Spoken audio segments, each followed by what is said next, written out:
this is bad. The probability of us achieving victory here today is only 3%. That's with me rounding up! You hear that? Those are runaway numbers. If we run, there'll be no one left to protect the city. Stand and fight, or die. You make the choice!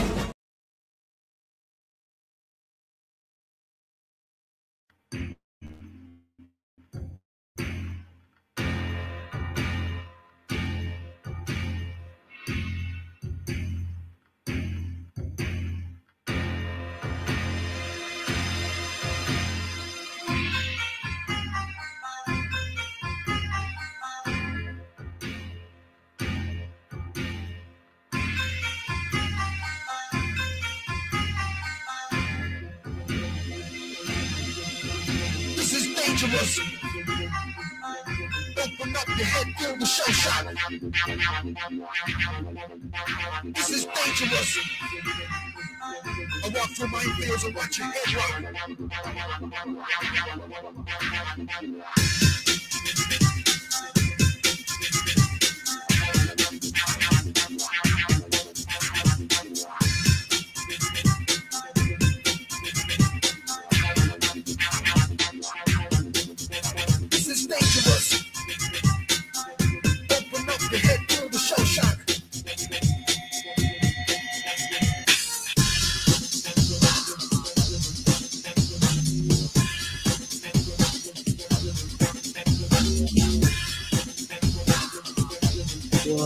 Trippy, man. Trippy. This is dangerous. Open up your head, feel the show shot. This is dangerous. I walk through my fields and watch your head rock. This is dangerous. Open up your head, feel the show shot. This is dangerous. I can kick this down.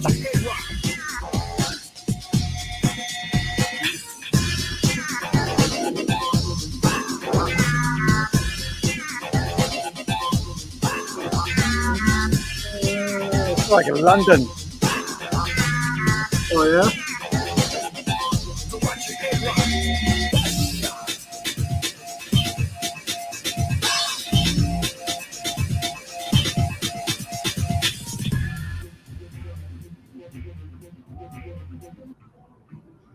All right.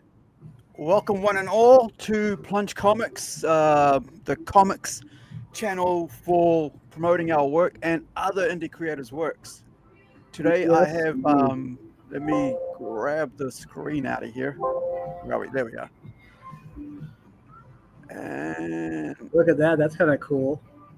Yeah, that's actually, I paid for an artist to do that for me. So, yeah. Oh, looks like something like some Star Blazers, Robotech kind of crap. Yeah, I wanted him to do like a space battle.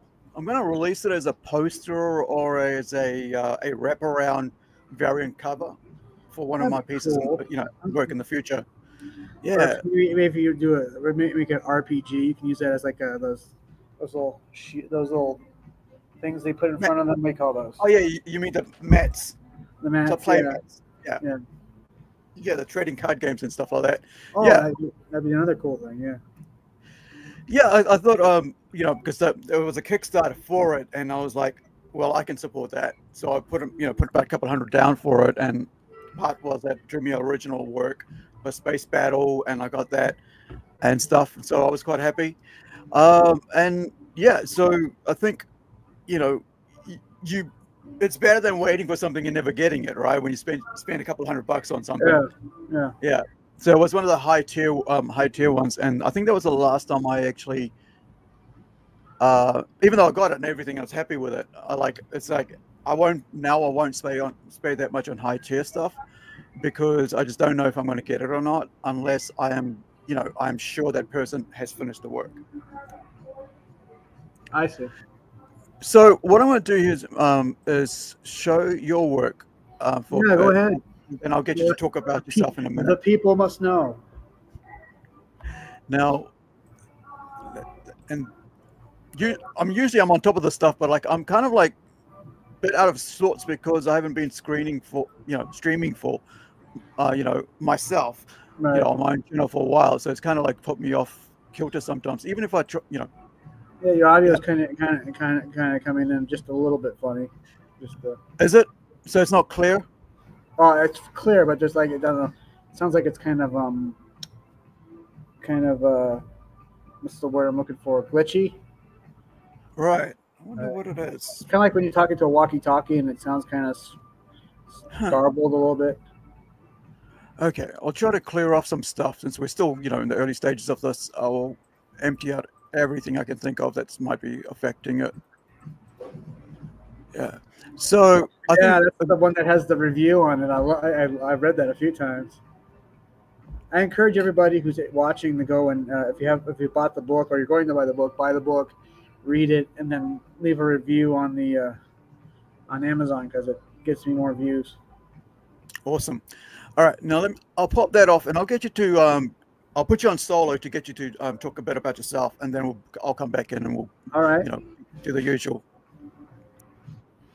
Hi, look at me. I'm TIm Olson, the creator of Melvin, and the newly released Xeno Odysseus full length. Melvin is a sci-fi fantasy book about a mercenary hired to save a princess from a dangerous cult, and I've done about 4 of them. I think I'm working on my 5th one, Melvin issue 4. And this year, I'm at the end of August, I am going to Plastic City Comic Con, trying to, and I hope to do more conventions because crowdfunding is nice, but when it's being abused like it is, I mean, how long will people trust crowdfunding? It's up to the smaller creators to make crowdfunding something people can trust again. Until then, I'm going to be putting my books on Amazon, and so they can get the books when they order it, not like 3 or 5 years from now. Okay, yeah. So with let's start with talking about how you got into comics, right? So how did you're a reader, a fan, collector? When I was 12 years old, my brother, and everybody knows the story because I tell it repeatedly. I don't know, it just seems like it's such a great origin story for someone to get into something. He didn't like X-Force #1, so he throws it to me, and we were on a camping trip. I know exactly where I was when I got it. That's how life-changing it was. Right. And Rob Liefeld's artwork was just so over the top and just awesome. I mean, even though he was kind of bound a little bit by the Comic Code Authority, when he, Shatterstar cuts off Reaper's hand and then says, "I could kill you, but that's not the way of my teammates." And dude, he basically said, "I'm going to spare your life because you're a little bitch." And then the scene where Feral breaks Wildmane's jaw, and you don't see it, but you see the sound effect snap. And then the look on her face, and it's just dude, that's a bad bitch right there. Yeah. But I just love the over-the-top action and violence that comes in comic books. It's. And I also saw heavy metal and the Transformers movie, Heavy Metal 2000, where the soundtrack was kind of part of the movie. Yeah. And just kind of over the top. Megatron shot somebody on the freaking ground. That's a villain. So I just kind of like the over-the-top image style comic books. Right. That's what got me into comic books. So this is what 91, 89, yeah. 1991. I was 12 then. Right. Yeah, I remember when Image started back then. It was it's this for down here, it was nothing. It was blip. It was we didn't even know who Image was. Suddenly there was comics there, and then normal every week, right? Yeah. And then the guy at the comic store goes, "Oh yeah, there's some new guys turned up. Try that out. Okay, that looks like a flashy little cool cover. Oh, it's Shadowhawk with a die cast or silver." I've never gotten to Valentino's work. I don't know what it is. I just yeah. And I never bought another comic from them. I was I bought that, and then there was maybe 1 or 2 other #1s, and that was it. I went straight back to Marvel and X-Men, and that was it. That's all I loved was the mutant comics. And I've always sort of had a thing with mutant comics and with sci-fi, right? And with like the whole image thing, it wasn't sci-fi. It didn't have that like otherworldly feel to it. It just felt like it was like for me, like it was just like, well, what is this? What's happening? I don't know what's happening, so I'm just going to go back to what I know. And I think that sort of feels like what everybody else is doing right now. Is like, we know what was cool before. Now we're going to go and read that stuff. We don't even want to know what is happening now in the modern age. And we'll go back to that. So how do you, like, having started at 12, now coming into like creating your own comic, did you have a background in like in art or writing? I practiced drawing all the time, and I drew for years and just never got any better. So Right. and I wanted to, and I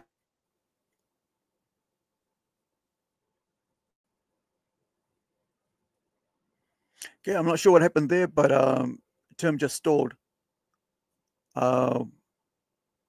My live seems to be continuing, so I think it's on the Tim's end. So while hopefully he gets back on, but like while he's glitching it out or stalled, I'm just going to show some of his work here. So this is on Amazon. You guys can grab this from Amazon. This is the front cover, and it's coming out from Critical Blast. Now, so Critical Blast, for those of you guys who don't know, is a where to go? There we go.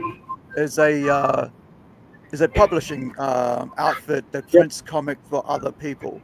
Yeah, And Critical. He does fulfillment, and he's also a publishing house. Right. So He it does kind of all makes the- things. Yeah. It kind of makes things easier if you're a someone who's starting out, don't know nothing about that, but have a comic ready to go. That's what I was gonna say before. Sometimes the Wi-Fi and Jack in the Box, they'll disconnect. You have to re-go through it again. My first image books, I think it might have been like 92, 93. Right. But I think comics are still in grocery stores, and the first image books I got was like Wildcats, number 4, Youngblood 3, number 3, and then Supreme number 2. And they were doing the same thing Marvel and DC were doing, but they were just the grittier, cooler versions of those characters. Right. Yeah. I mean like with the when you mentioned the grocery stores and stuff, I actually bought Valiant comics, right? Oh, Valiant. From a secondhand bookshop antique store. There Really? there was about 3 little towns away from my town. And so I would go and study for, get a bus in the morning and a bus back. I'd go and do my hospitality and tourism or my data spreadsheet computer course. This is like in about 87, 88, something like that. Oh, you're way older than me, huh? Yeah, I'm 52. So that on the way back after class finishes at 3:30, right? I'll go and have a look around at 4:30 into the stores, buy a drink, alcohol. Even at 15, I was drinking, right? I'd have somebody else buy it for me. And so I'd go and look at the comic books, and that's how I remember like getting Valiant, but it never pulled me in because I was still a 2000 AD guy. And it took about another 4 years, 3 years, whatever it was, that I got into Marvel comics and then Image, right? So with Image, with you, like saying it's over the top, was it like it's the art style or was it the stories as well that got you into that? It was a little of everything. I mean, there's things that they could do in their books that Marvel couldn't do in theirs. Right. I don't know. I think it was mostly the art, and the stories were pretty much the same as Marvel and DC, but right. But again, you could like Chapel, and I think even Shadowhawk basically ended up with having AIDS. Right. So they dealt with issues like that. And you had Chapel. Hey, so that kind of like just bell rang off in my head. So how everybody's like, I mean, Niobe Comics, right, does a comic book with a story about abortion. Yet here in '91, you got Chapel doing, Shadowhawk about AIDS. Well, I mean, that was So you're that was in the '90s, but it was still. that's what I mean. So like, because it's kind of like the themes of the day. Like I remember on TV, there was AIDS was talked about on every single thing, right? Wash your hands, don't they had a blood transfusion. There was a TV show with one of the girls on it is actually a musician, pop star, but I can't remember, but I really liked her because teenagers. But they had a whole episode just about that, teaching you all about AIDS, and it was like the theme of the week. So I think, in a sense, that like what I don't like about what's happening with the indie comics is, and why I mentioned that is that like, well, indie comics is about where you could talk about whatever you want, and it's if you don't like it, move on to the next comic book. But I felt like the reason I brought that up was like how everybody like was jumping on him because it's like, yeah, you expected to go get that book and then you didn't get it. The other thing is that I think sometimes you kind of have to tell people if you're going to talk about that, in a sense, right? Right. Because sometimes people like will pick up a book, go, well, what am I reading this for? And I think there's a knee-jerk reaction to it, and a lot of things I think that's what he suffered from is a knee-jerk reaction. But then again, everybody else piles on for everything else on people anyway. Right. But I just thought that was interesting because I don't remember reading that story about Shadowhawk with the AIDS story in there. I think they had a series called Monsters Within, or something like that. Yeah. There's one where he battled Spawn, and the next issue he's going against Savage Dragon, something like that. Chapel dealt with it differently though, because not only did he get I think it was HIV, Chapel got, but he found out that that Al Simmons, Spawn, was still alive. Right. And so he goes to confront him, and he wants what he has. So Chapel decides right in front of him to commit suicide. Right, there was like a double-page spread of him blowing his brains out, and that was like Youngblood number 10. Right.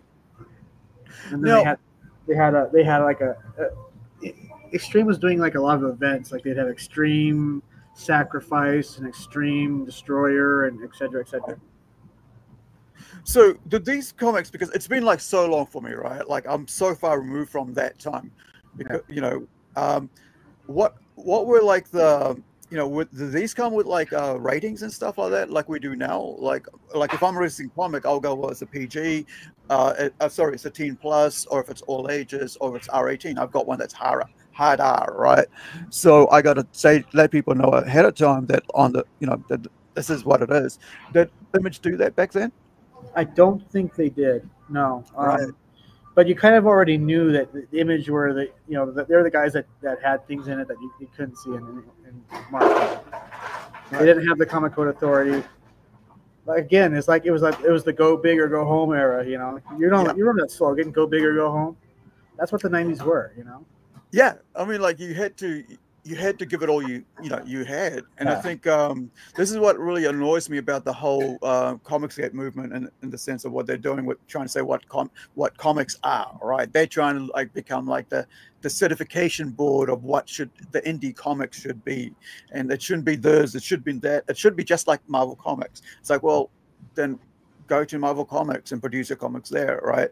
Or go to DC and produce your comics there, because in the end of the day, we are the indies. We're independent of that thing. We are our own company.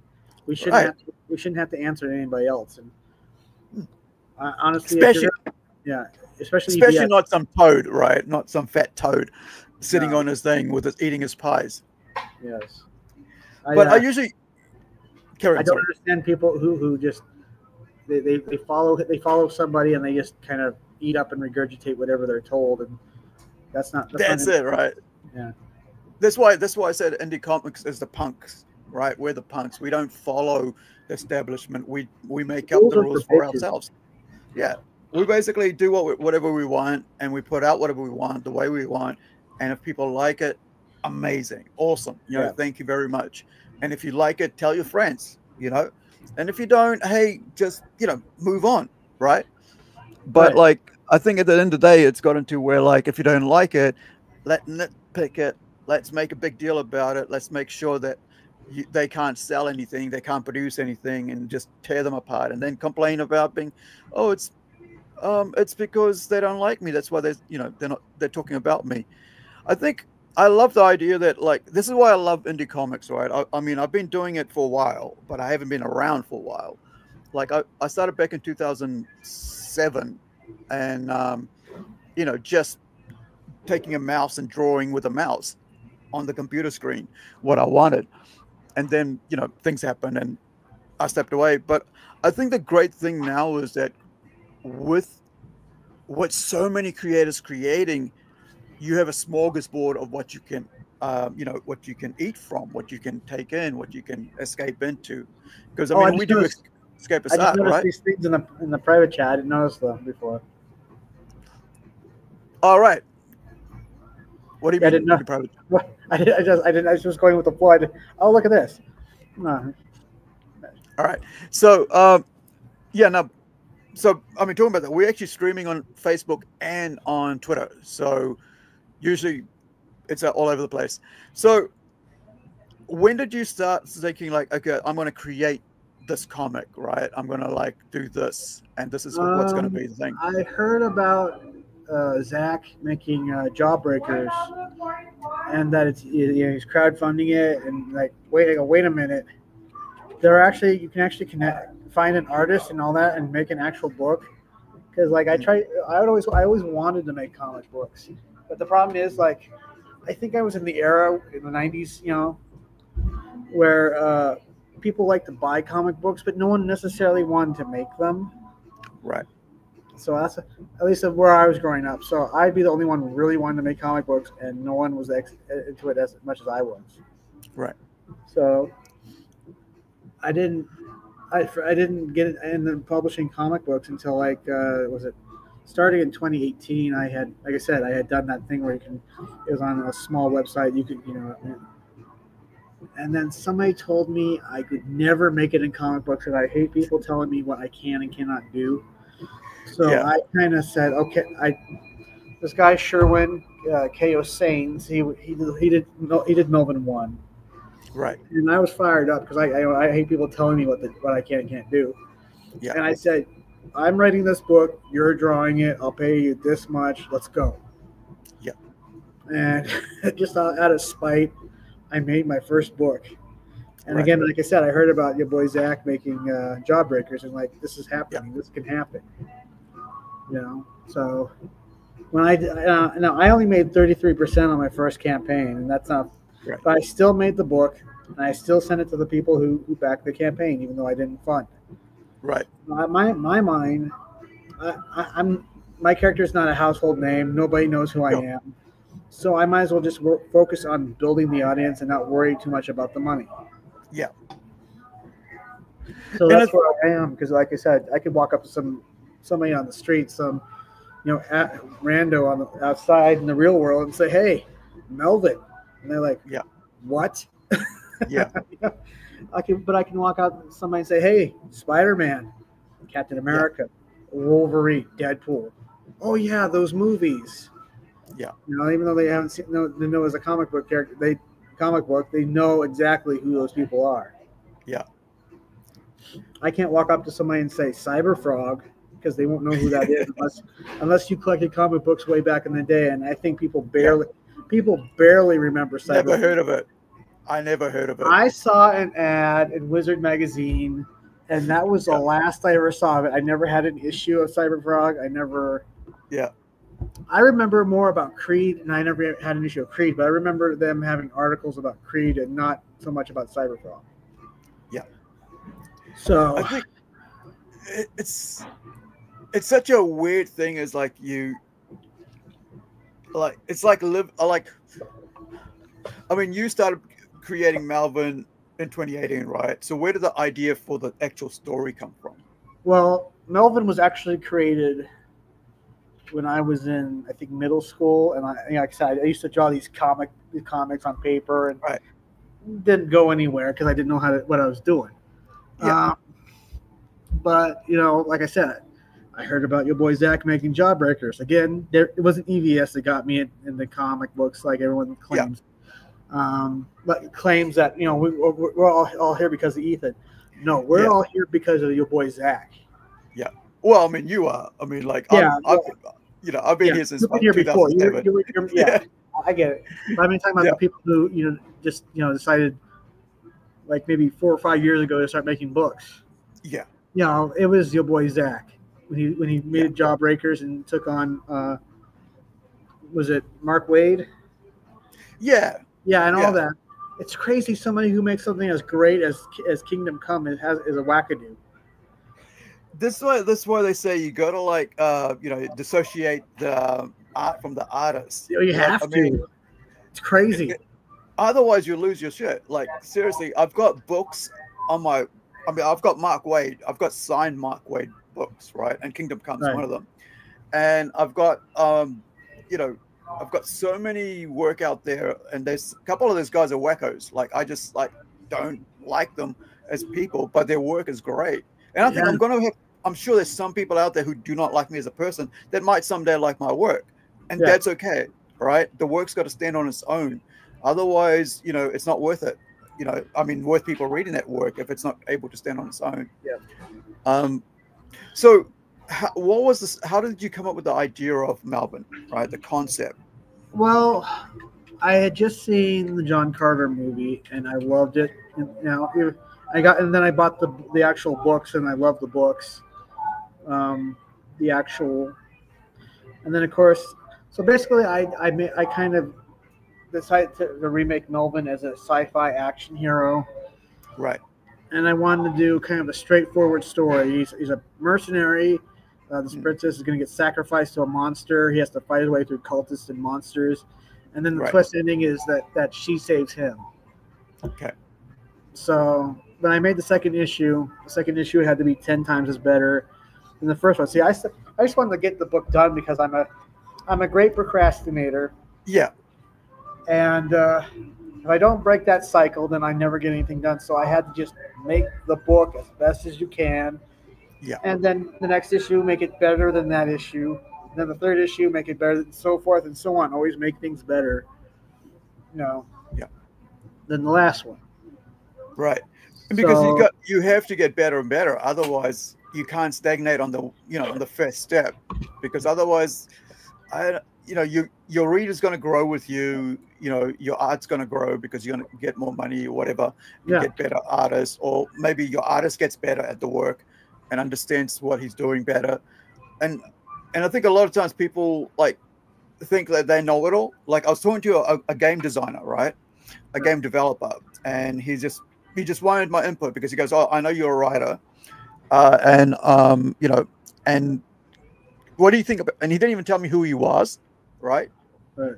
He doesn't tell me who he is. He just comes across on a different name and goes, wants me, "Hey, what do you think of this guy's thing? And what do you think of the idea behind it?" So I tell him my honest thing. I treat him like just anybody asking me. I think this is what it is. And then he comes back and goes, "Hey, man, just wanted to let you know I'm this guy."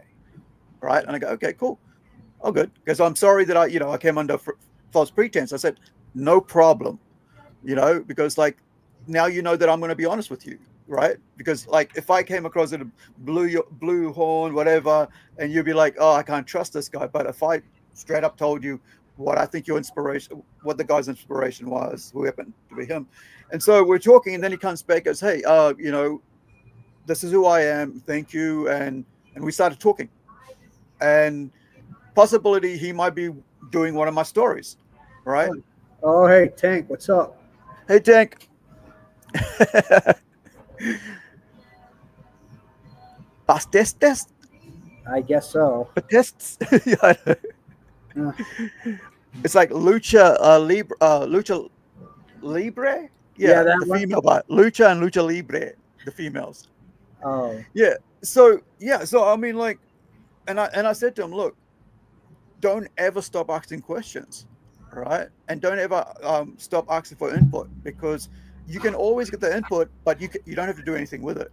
You can totally ignore it if it doesn't go in line with your stuff, what you're trying to do, or you can go, "Oh, that part there's right, and that works," and throw away the other 90%. I think a lot of writers get stuck and they don't want to ask questions because they think somebody's going to influence their work, And usually when it comes to, stories, I just tell people to, before they come to me, write it down, put it all down, email it to yourself, and then come and tell me. And then now I know that you've got to sit it down and copy, kind of like copy protected.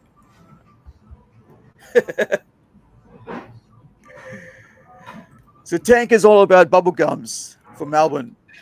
He ran out of bubble gum apparently.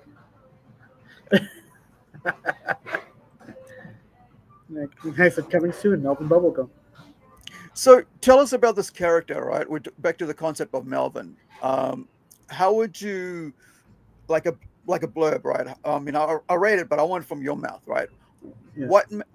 What would interest people to read this character, and what interested you to write this character? Because that's one of the most important things, right? If you don't like the character, why would you even put out write a story about it? Right. I think people will like the fact that it's not a character that sits around eating food and talking about nonsense. Yeah, it's an action character. There's stuff happening in the book. It's not like a book where you read it and nothing happens. Yeah. And you learn something new about the character every book. There's just something, there's an attempt at character building, I guess. But but there's definitely a lot of that action. A lot of the romance, a lot of the world building. Yes, there's definitely going to be world building. In fact, I might start making a character Bible to go along with all that. You kind of eventually have to start writing a world Bible. I got notes and different things. I haven't put them together yet. So tell us about the world of Melvin. I mean, what sort of it's is it? You said it was sci-fi, so yeah, it's a time beyond Earth. Earth no longer exists. Okay. It, ended days. It disappeared, so it no longer exists. It wiped from collective memory. So it's a galaxy without Earth, without us, without all the BS that we go through. Mm-hmm. So it's there are a sector for criminals and space pirates. There's a section where civilizations are devastated by this cult, which I loosely based on the stuff that was going on in, was it 2018 with all the cities burning and stuff? Yeah. I basically made a cult that was kind of, because I said these are basically cultists. So those are the villains of the story. And then of course I was also inspired by the Chronicles of Riddick. Yeah. That movie is a good movie. Just the idea that they come from the stars and they lay waste to every civilization, either join or die. Yeah. It's kind of like the Borg. The concept of Borg. Except they don't assimilate. Well, yeah, they do, but But anyway, that's kind of what I kind of based the cult on. And then also I took a little bit of inspiration from the original Heavy Metal movie. Right. There's that scene where that green orb falls from the sky and hits that mountain, and they all become this basically army of undead people or something. Yeah. Great movie. I think I'm not sure if I've got the actual DVD here, but I know I've got it on digital. But man, like I think talking about character building itself. What do you how do you go about building your character? Because I start by just something basic, and then I kind of go from there. Like the first story, he was just a mercenary, cared more about money, and then by the second issue, I go, well, maybe not so much. Maybe by the second issue and the third issue, he could learn that maybe being a hero means more than just money. Sometimes doing the right thing doesn't always come with a little bit of that attached to it. Yeah. So who's the great, I mean, I don't want you to spoil any characters, don't have to name names, but is there a great bad or the big bad? And yes, the cult leader, Bison, he's kind of the emperor behind, like Emperor Palpatine. He's the main bad guy behind the whole thing. Right. And what about the side characters? Is there love interest? Or is there necessary needs to be a love interest in your story? The princess that he's hired, who's a princess who hasn't grown up yet and probably needs to grow up and kind of start taking her responsibilities seriously. Yeah. How many, what sort of, like you said, there was this outlaw, kind of like outlaw universe or, planets with outlaws and stuff. what was it like building like you know, not just the characters but the ecology, the planet's natural elements and stuff? Because like I've just finished doing an 80-page one for one of my publishers, and you know, it was supposed to be a 22-page, and because he just wanted a one shot, right, to start off to something bigger.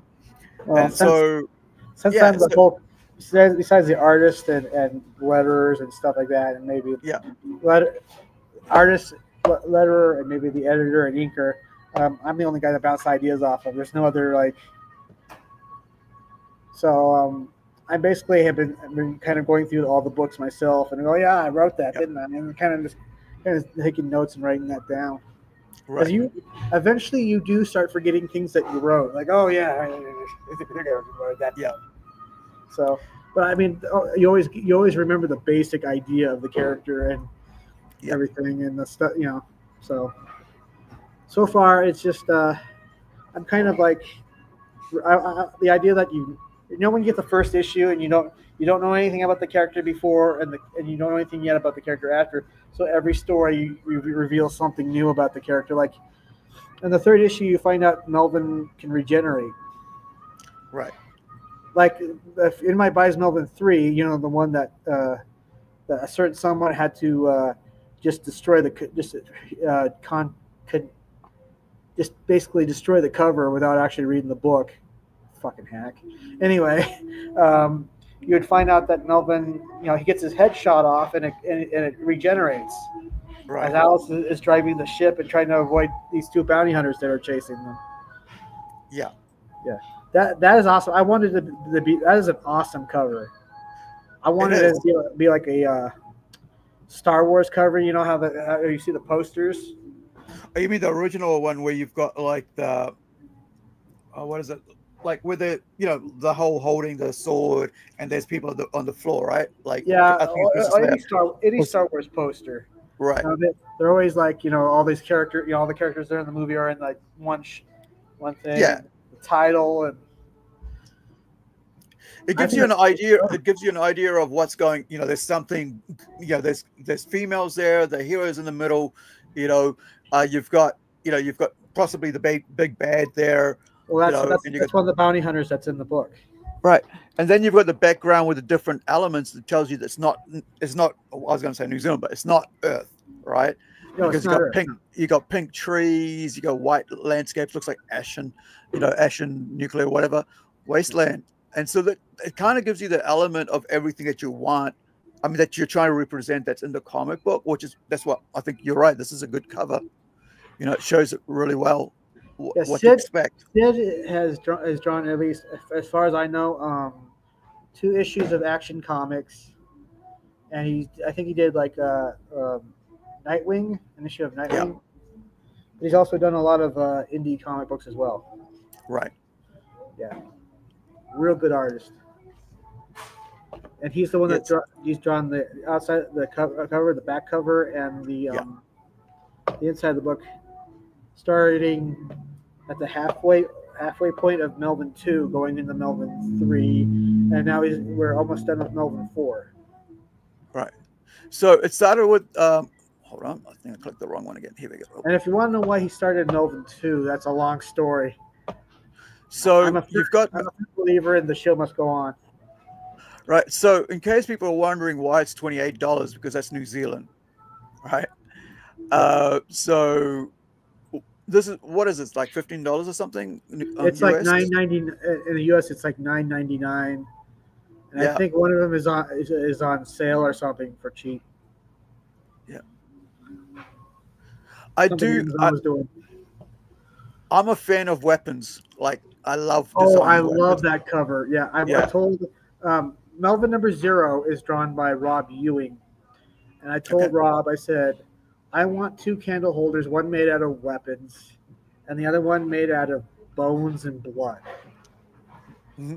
I wanted it to be so freaking epically metal. Yeah, they look great.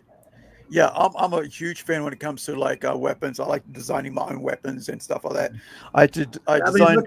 Look at that candle holder. You can see a spine. There's a femur, skulls.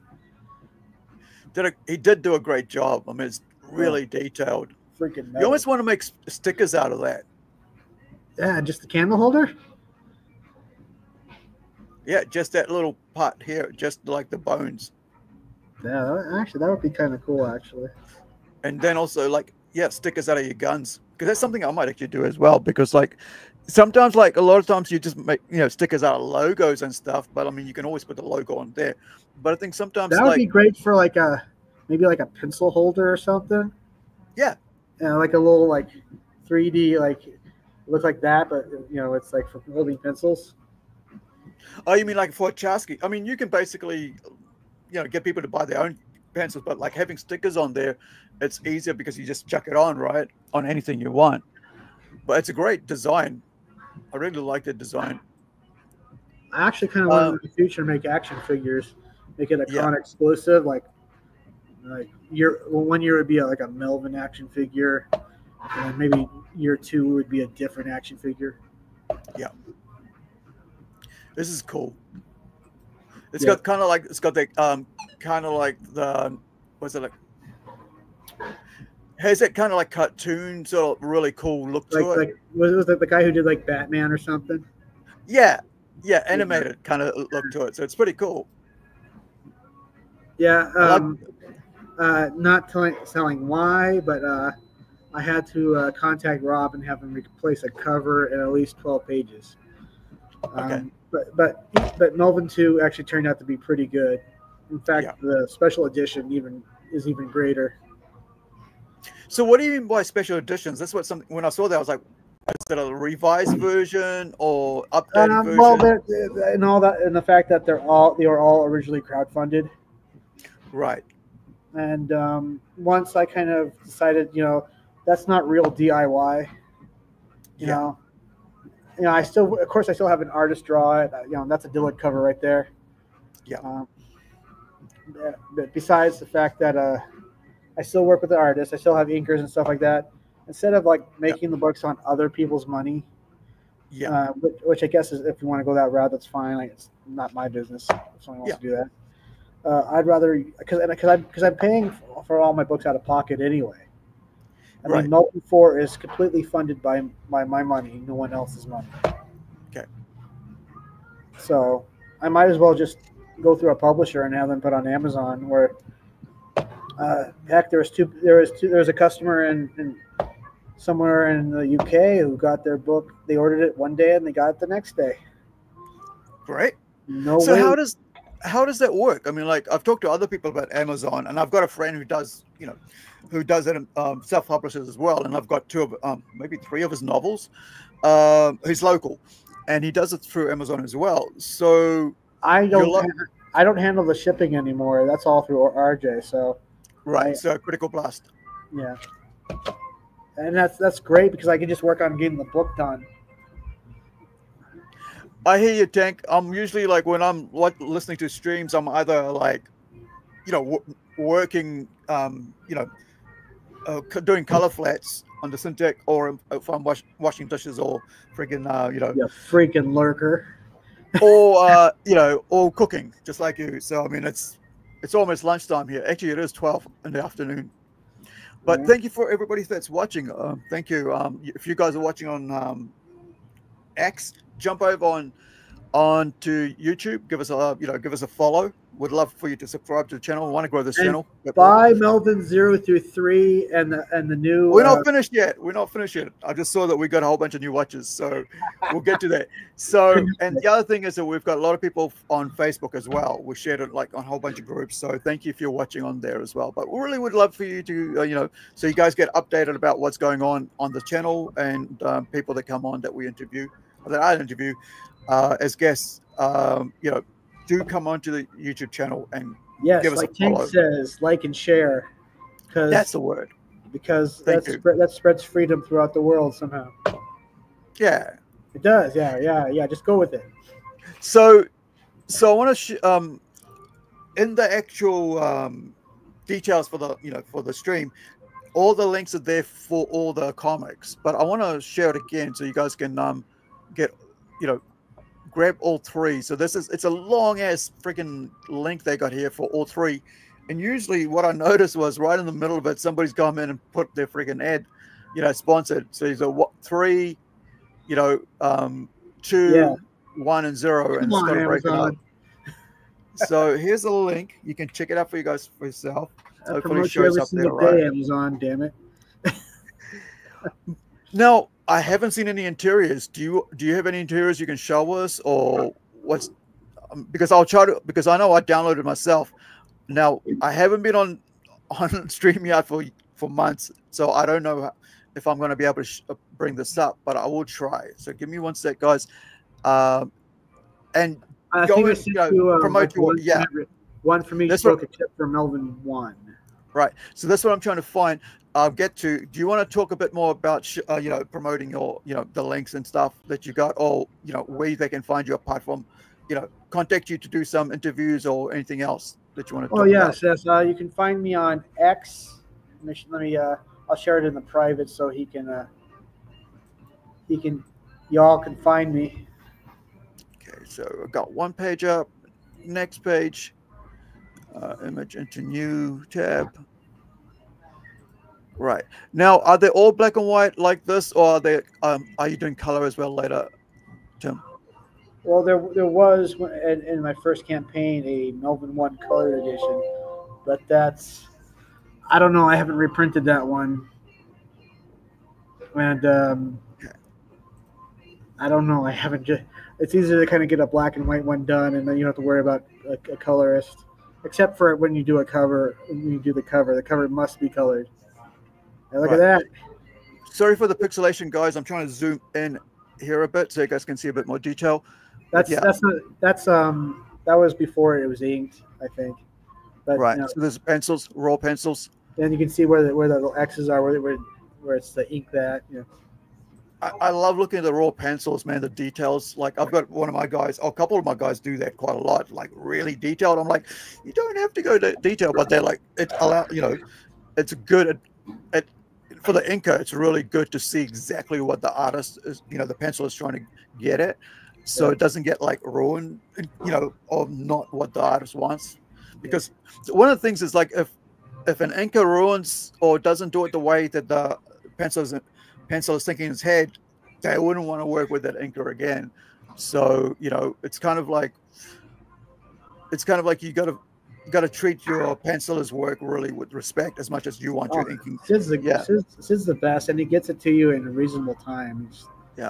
These are great, man. You don't have to. I mean, if there's a good reason why he can't get it done that day, he'll contact you himself and say, "Hey, this happened. I'll try to have it to you tomorrow or the day after." No problem. So he's pretty good at kind of communicating and telling you what's up. So another one here I've got, let me bring this back up to here. Stop that, add this, add that, and this one. Look at this. This is the inked version, yeah? Oh yeah, that's the inked version from Melvin #0. Look at the gray toning he's done. Yeah. Yeah, that's Rob right there. That's Rob's work. Rob. I wanted him to have him throw that bad guy against a beam or something. Yeah. That's awesome. I love perspectives. I like artists who know how to do perspectives. It's just that whole, because the line here, you can see that line's coming over here, and that line's, it's going there, and it's all zooming out. It's beautiful line work. Just the perspective on this alone is perfect. And the character design's great, man. Like on the skeleton. I wanted a character that would show up once in a while, and just he dies every time he shows up. Right. Oh my God, they killed Kenny. That kind of a Kenny thing. Yeah. So this looks like this could make a really good poster or a really good cover, alternate cover. That's amazing. That's a really good. I might have to consider that sometime. Yeah, man, it looks really cool. Or a colored magnet. For your refrigerator. It's really good. And then I've got the next one. I've got. Yeah. Even Tank agrees that the Great Tones really set it off. And There we go. And this is the final. Hold on, I'm zooming in. Yeah, that's from Melvin too. Oh. That's again that Sid right there. I wanted to really get. So this is very, very low res. So if I go in any further, it will make the work look really bad. I'm sorry. That's. So yeah, You can't zoom in any farther, huh? no. If I do, it's going to look like this. Did you got another one for me? Looks fine to me. I don't know. All right. Okay. Does it look all right to you guys? It just Yeah, looks like washed Chat, out does it to look me. okay? I mean, from my end, it looks. I mean, the screen. It's always going to look better on computer anyway. Yeah, the text is all washed out for me. But yeah, you can see the awesome work. This reminds me of like work from. What am I watching recently? Ghost in the Shell. Some of like the really. Oh, I love that one. That's a good one. That's a good one. I didn't think about that. Oh, Appleseed. Sorry, Appleseed. Appleseed's got the more. I've never seen Appleseed. I'm sorry. Yeah, Ghost in the Shell is a bit more techy. Appleseed, we did a whole thing on the Appleseed. I think earlier this year. I was thinking about those fights when you're watching like video, like the recent Mortal Kombats. Yeah. They're like those fight scenes when you see like gameplay where they kick somebody in the air and they're floating and then they do another combo. I wanted to do something like that, and he just kind of just steps on his head, crushes it. Yeah. Potato vision. Yeah, the background. Potato vision mean? It's definitely like Appleseed Zero. Alpha, sorry, Appleseed Alpha is the actual manga for it, and this looks just beautiful backgrounds, dystopian background, you know, like cities and skyscrapers has been laying down. It's cool. So, yeah, there you go. It's a bit more detail there. You can see it's not washed out, but look at that. It's pretty cool. It is pretty cool. It's one of my favorite action scenes. Now, like I said, the villain in that is Moldark, and he's one of Bison's field generals or something. And I wanted a character that was kind of like Overkill. If you know who Overkill is, it's been a while. Spawn issue 6, the mob has this cyborg called Overkill that they send out to take out people. So yeah, no, my favorite comics from Image are Witchblade, which I've read all of, and Darkness. I love those two. Like, I'm not a Spawn fan. Overkill was I've watched the cartoons. Carry on. Sorry. Sorry, my fault. So, yeah, I've watched the cartoons of Spawn, and I have a couple of the comics, and probably somewhere have a hardcover collection. But really, I love the Top Cow part of Image Comics. Cyberforce. It's like the Darkness and Witchblade are like, for me, is bigger than I think Spawn. To be honest, the writing is amazing. The artwork is great. The covers are brilliant. The universe, the Darkness universe or the Witchblade universe, how they interplay with each other, with the angels and the religious side of things and the demons. Yeah, really, really awesome. I really love that. Tank's comment right there about it, the nice center of focus, kind of give you the idea that he's surrounded by guys. They're about to kick his ass. Yeah, right here. That sort of like that semicircle, quarter circle. Yeah. You got the guy on the right with the swords like that. Now, are these wings or something? I was trying to figure out what that was on there. Are they like jacket wings or what? Is there like a jacket? No, it's just people in the background. All right, okay. Yeah, they're jacket. I guess some of them have jackets. So I've put the link for follow Tim, so you can follow Tim here on x.com. He's got a whole lot of weird numbers behind his name. It was hard to find, but you can find him there. Now, Potato Vision. I didn't see that one yet.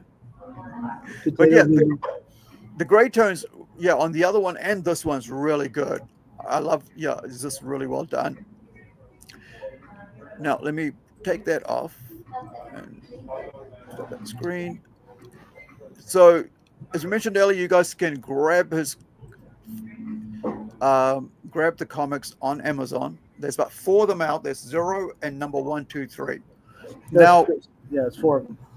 Soon to be 5. So, right. So, what's the so how did you?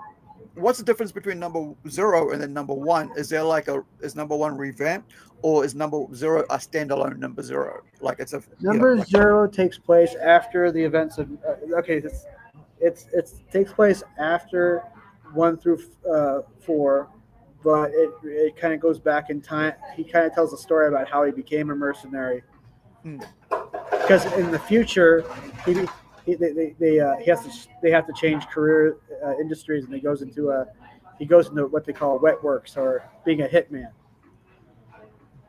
Right. Yeah.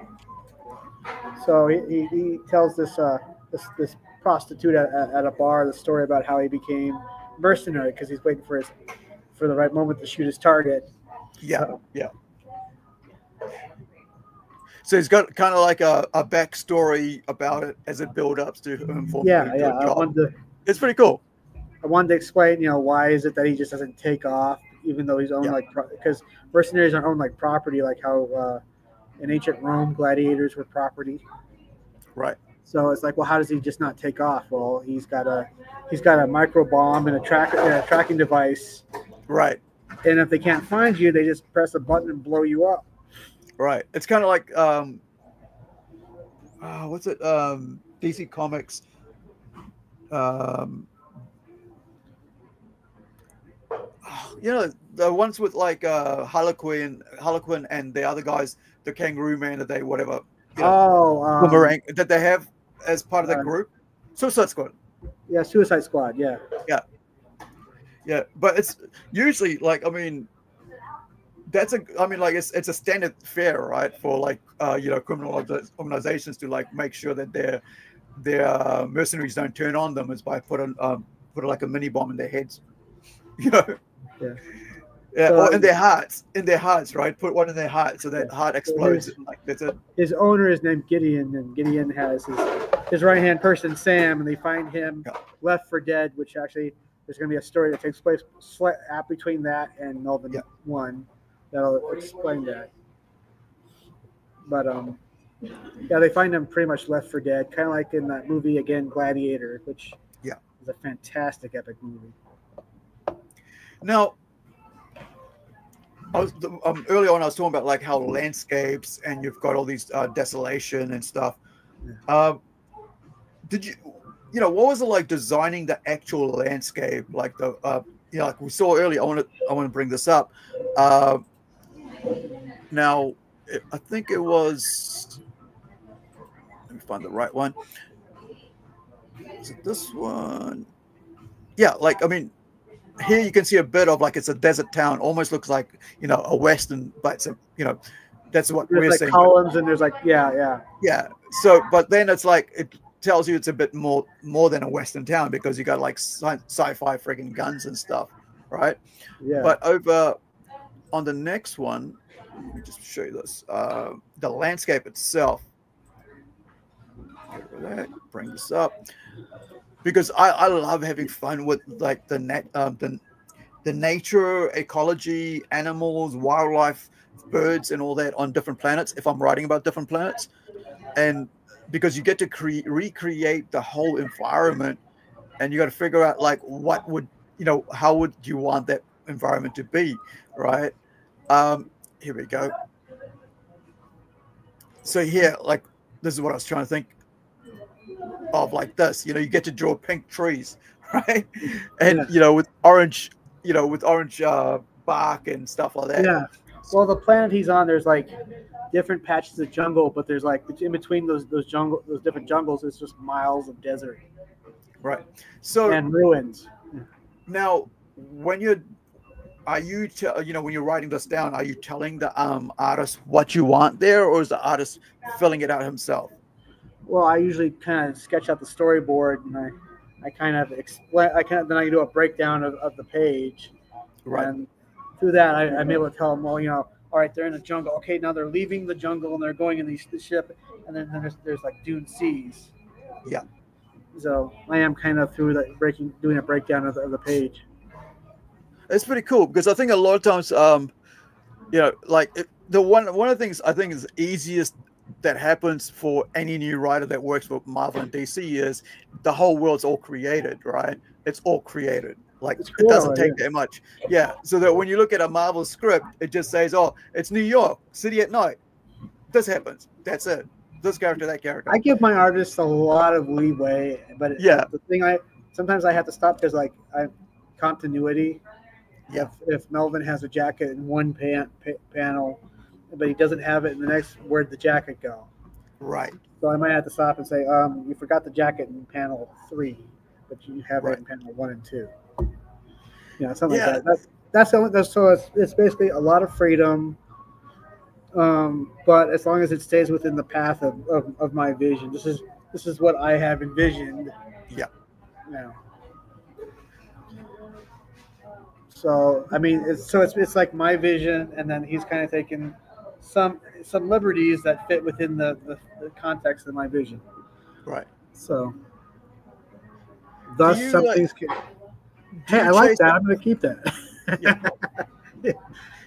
Do you chase up reference images to make it easier for the artists because so that they have something to work on? Are you talking about Diana on the left, who is based on what's her name from? Hold on, I know her name. Hold on, it's she was in The Mandalorian but fired.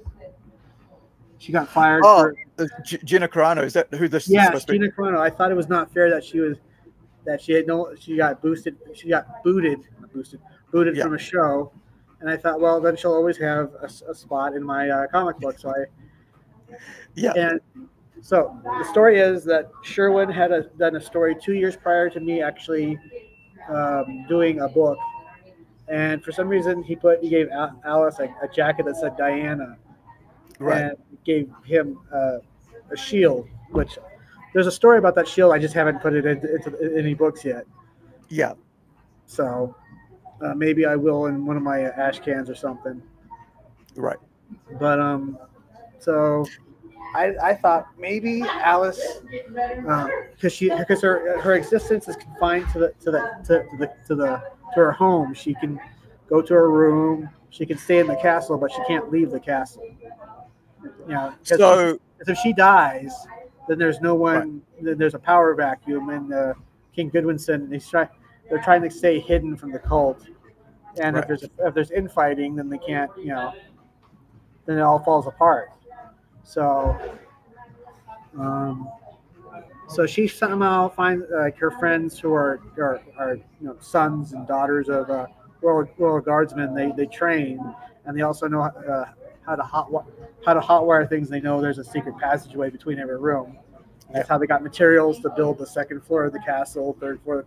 There's like hidden rooms and elevators that kind of. So they sneak out. Yeah. She steals her best friend Diana's identity because she's like in charge of security and a lot of other things. Right. And they sneak out of the castle and they all get caught and everybody dies except for her.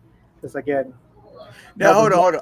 Are you spoiling the story? No, it's not. That stuff's not in the story. That's like backstory that hasn't even been worked into. Oh, okay. I was going to do it. I was going to add that to a book in the near future, but that's kind of like in my head how she got out. Right. So this is Alice, and that's Diana. No, the right one is Alice, and the left one is Diana. The one that wears the jacket that says Diana on it. Right. So that's Alice. Oh, that's Diana. Sorry. So yeah. Okay.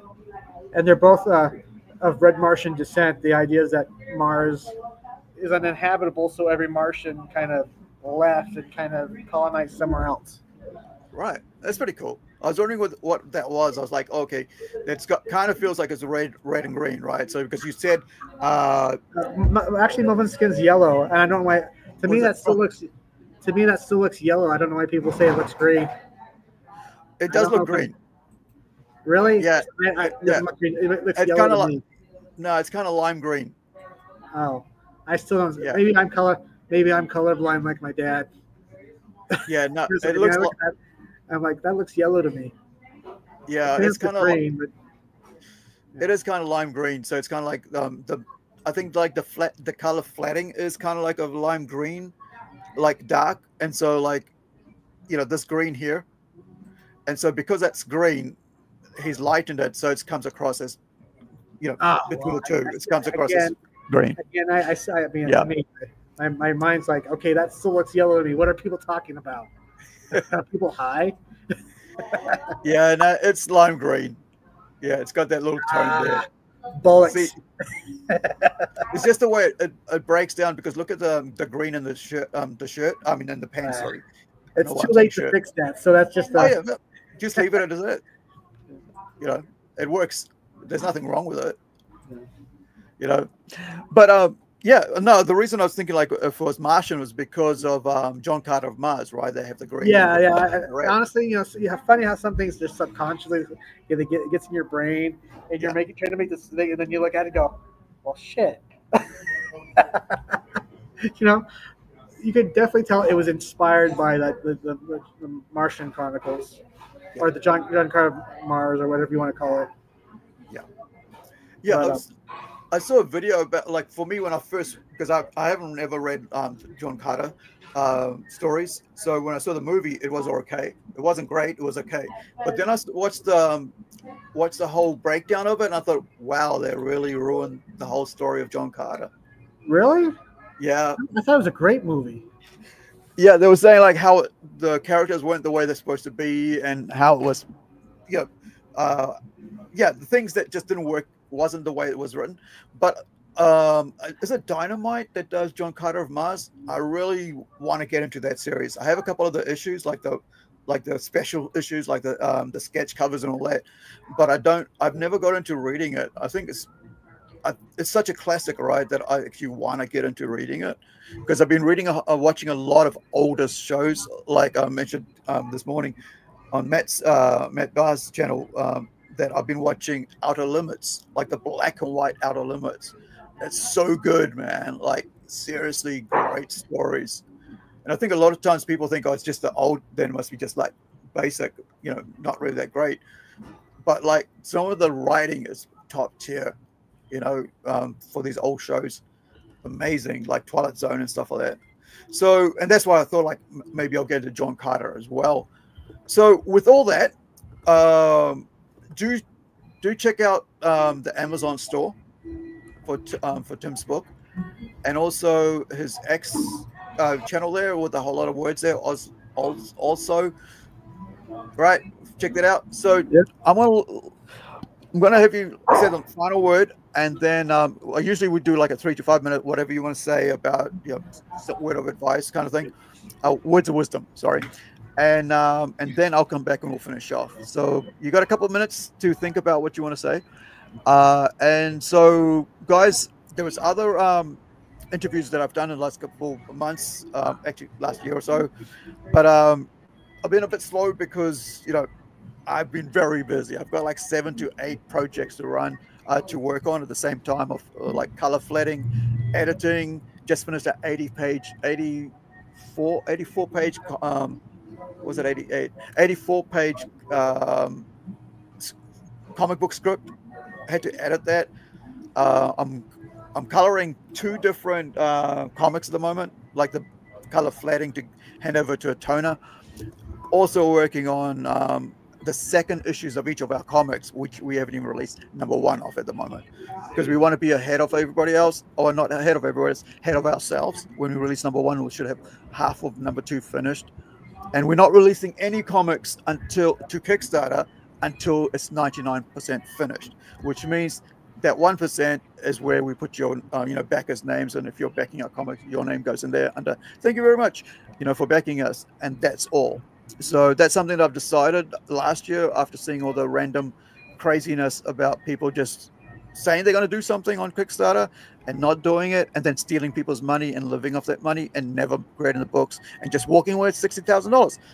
In Rob Liefeld's case, $80,000, a comic pro, walking away with $80,000 of people's money. However, hey, I'm the creator of Deathpool, right? And I've got this, and I've got this, I've got movie deals. But where's the $80,000 worth of comics that you owe people, Rob? you know, and like I mentioned, other pros, you know, and other not so pros doing the same thing. So I've decided, you know, about 8 months ago or so, we're not going to release anything until all the work is finished on the issues. And so that means coloring, editing, lettering, you know. That's why I actually bought a secondhand Cintiq this year, just so I could do my own coloring to make it speed up, and so I can save money from paying somebody else to do it. So yeah, you know, like Tim was saying, you know, we put out, you know, as creators, it falls to us to take on the, you know, on the responsibility to make whatever we say we're going to make and get you guys to back us. Then we got to provide what we're doing, right? So that's why the last 3 months has been like, no, I got to do this, I got to do this, and get this done. Otherwise, we'll fall behind the schedule. So thank you for watching today.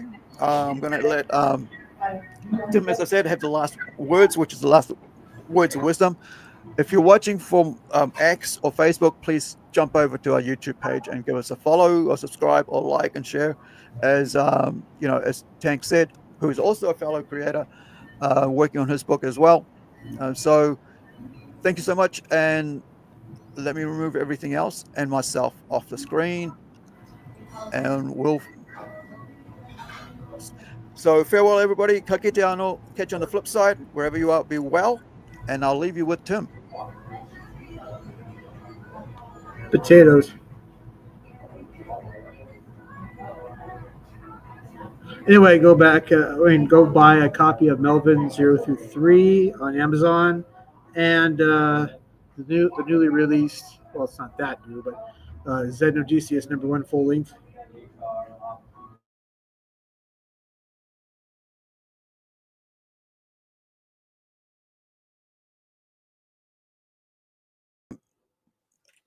Yep, he glitched out again. So I had to come back in and say he glitched out again. So thank you very much, guys. We'll catch you on the next stream. I think was it 1 o'clock? Vickyverse is going to be actually DA and DNV. Yeah, DNV Investigations. Vickyverse is doing a whole thing about another so-called has-been ex-pro who has been ripping off and defrauding backers. So go check that out. But are you ready? You glitched out there. So do you want to do your words of wisdom? I thought I did, but I'll do it again. Yeah, it kind of like you just fell away. Oh yeah, that's like I had to again. Buy Melvin 0 through 3 on Amazon and Xenodicius full length. And if you're in Massachusetts, I'll see you at Plastic City Comic Con. Have a good day. Nope. Can't stay here anymore. I gotta get back. I think this was the spot. Oh Lord, I beseech thee, please return me to my old life. I swear I'll do anything. Like, literally anything. And I won't bother you again, so pretty please bring me back to life.